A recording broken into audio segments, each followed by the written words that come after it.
Welcome back to Keep Your Hebrew. Today we are on day 8 of 30 days of Isaiah, and we'll be looking at Isaiah chapter 25, verses 6 through 8. We are still in the little apocalypse, considering the eschatological trajectory of the book of Isaiah. And what we'll see in our verses for today is the theme of food and covenant fellowship with the Lord. That's a big theme.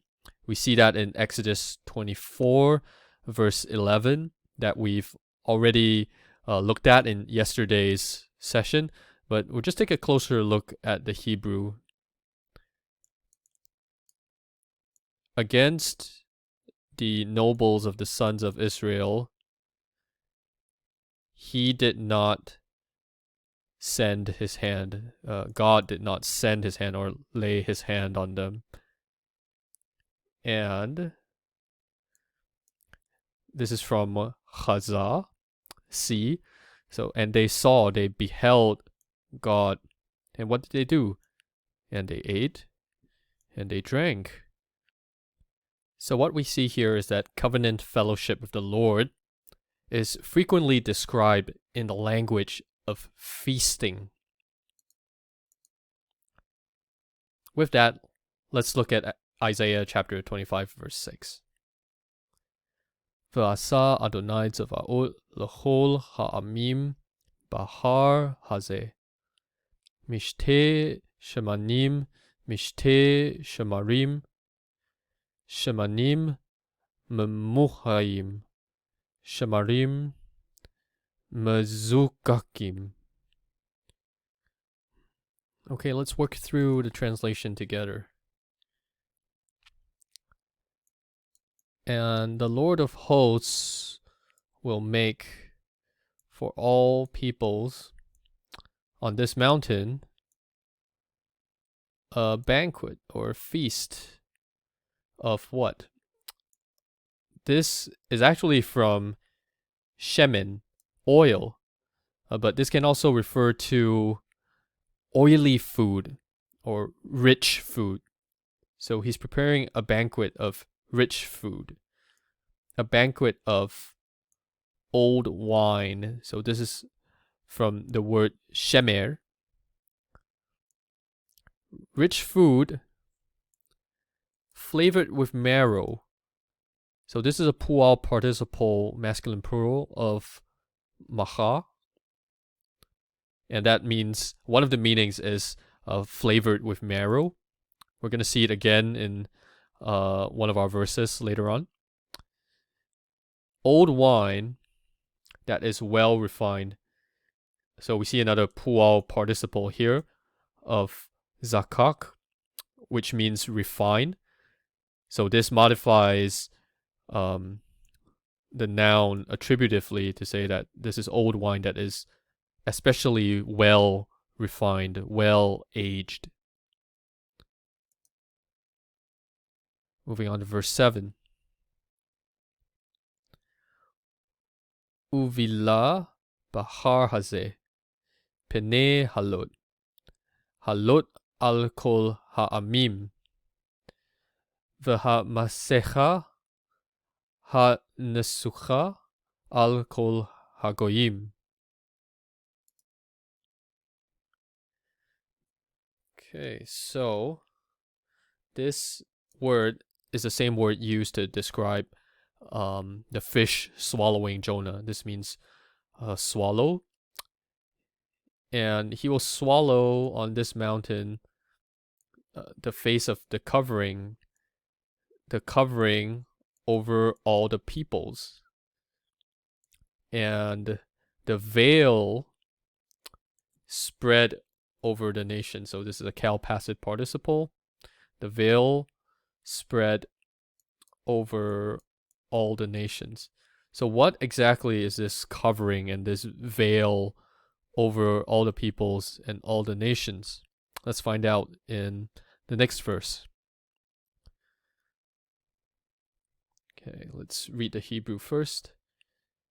Bila hamavet la netzach umacha Adonai Elohim dim'a me'al kol panim.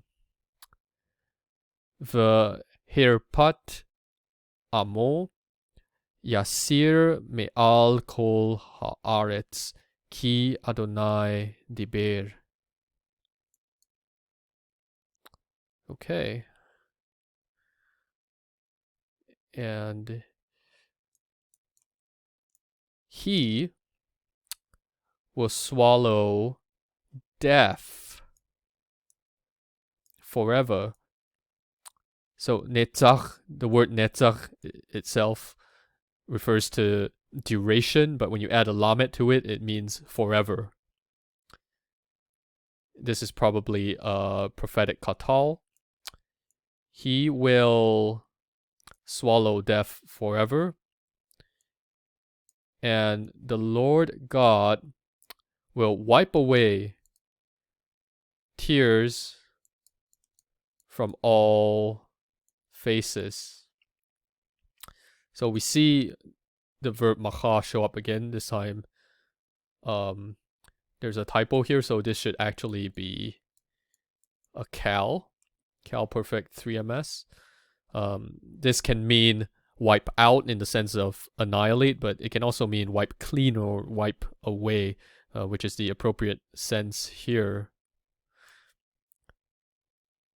And the disgrace or the reproach of his people, he will turn aside from all the earth, for the Lord has spoken. Now, how do we see this fulfilled in the New Testament? Let's consider this important verse from 1 Corinthians chapter 15. But when this corruptible body puts on, so this is an aorist, middle indicative 3s of enduo, to put on. And this is probably functioning as a proleptic aorist, a forward-looking aorist, because of this verb, which is in the future tense. But when this corruptible body puts on the incorruptible, and this mortal body puts on immortality, then it will come to pass. What will come to pass? The word that is written. The word that is written will come to pass. Death is swallowed up in victory. It's this word, swallowed up, that shows the connection to what we've seen in Isaiah 25. That Jesus was not conquered by the grave. Jesus was not swallowed by death. Rather, Jesus, who is very God of very God, swallowed death forever in his victory.